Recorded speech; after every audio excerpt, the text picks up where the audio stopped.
জীবন বড় উল্টো নিয়মে চলে।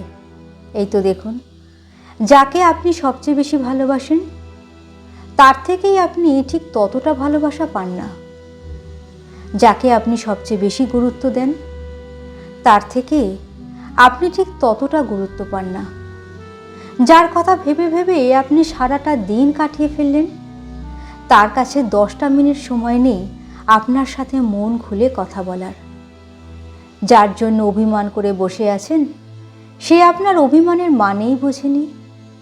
যার বিপদে আপদে আপনি সব সময় সহযোগিতার হাত বাড়িয়েছেন, আপনার বিপদে তাকে পাশেই পাননি।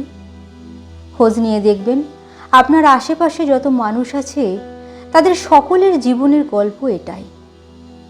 একটা না পাওয়া অজানা জ্বরে ভিতরে ভিতরে পুড়ছে সবাই। সে তাপের আঁচ কারোর কাছেই পৌঁছয় না।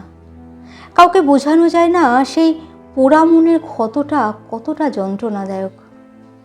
অথচ মানুষ সবচেয়ে বেশি ঝোঁকে তার দিকে, যাকে পুরোপুরি পাওয়া যায় না বা যাকে সে কোনোদিনই পাবে না। আর মানুষ সবচেয়ে বেশি বেহায়া হয়েছে তার ভালোবাসার মানুষের কাছেই। হ্যাঁ, এটাই সত্যি। কলমে সরজিৎ ঘোষ, কণ্ঠে শ্রীপর্ণা।